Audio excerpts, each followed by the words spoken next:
Do you ever sit up at night and sometimes think, I wonder what the original Scream 5 and 6 would have been like had they stuck to that trilogy? Well, franchise creator and writer Kevin Williamson has recently shed some light on the initial plot points for the original Scream 5 and 6. So, for those of you who don't know what the hell I'm talking about, originally when Scream came back with Scream 4, Wes Craven and Kevin Williamson envisioned it as a new trilogy. Now, the most that fans have really gotten over the years was that the original ending to Scream 4 was going to have Jill survive pretty much all the events that happened. She was going to get away with the murders and everything, and the new trilogy was going to focus on her. Well, ultimately, the ending, of course, changed. And then following that, we had the unfortunate passing of Wes Craven a few years later. But Scream's 4 initial box office run was not exactly what they were hoping. And fan and critical reception was mixed at best. It's really only in recent years where fans and critics have come around to kind of viewing it as one of the stronger entries in the franchise. So pray tell, Mr. Williamson, what plot details do we have here?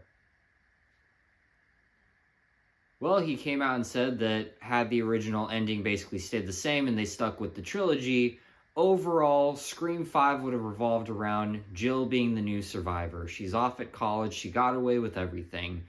And pretty much the new Ghostface killer was going to be somebody who pretty much figured out that she was behind everything in Scream 4.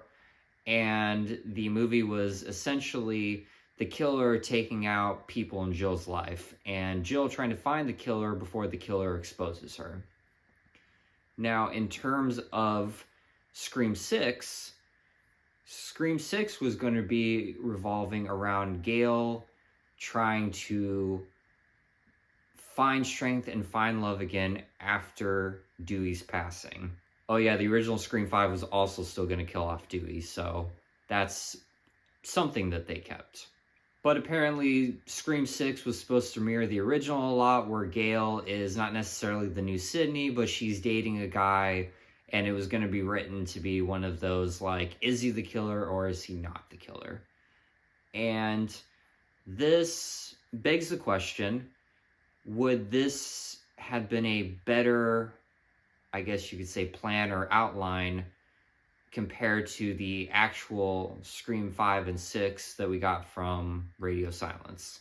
Naturally, it's all subjective. My personal opinion is that I feel like it could have been cool.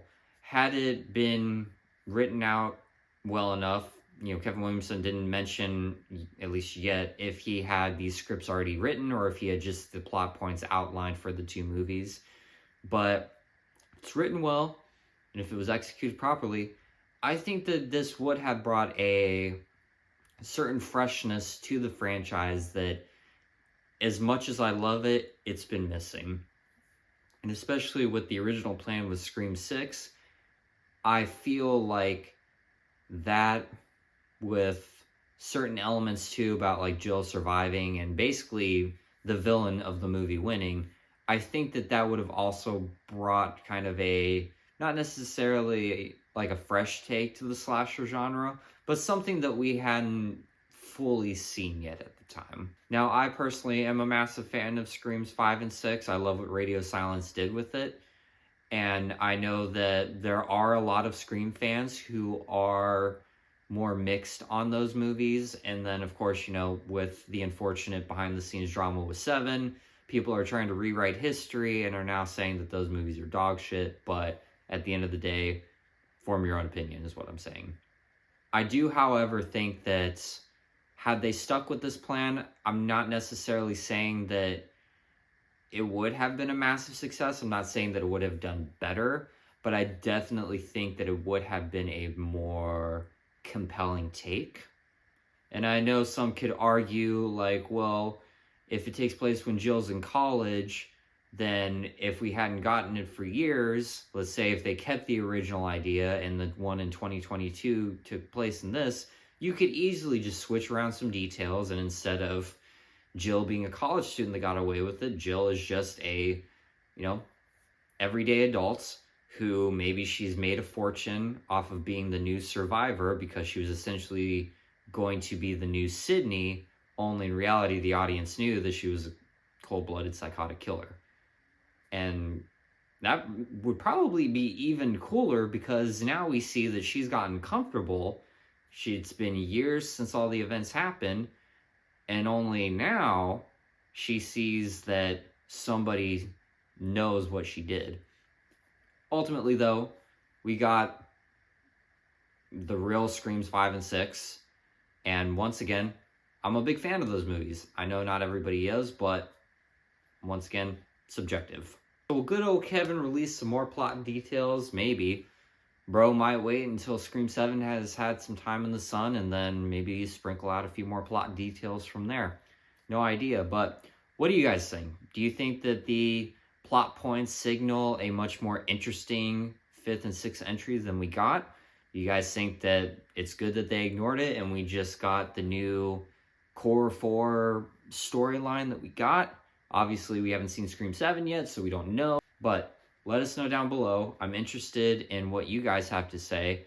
I definitely really dig the very few, breadcrumb plot points that he gave in this recent interview, but it still begs the question, is what we got better story-wise? Who knows? But until then, thanks for hanging out, and I'll see you next time.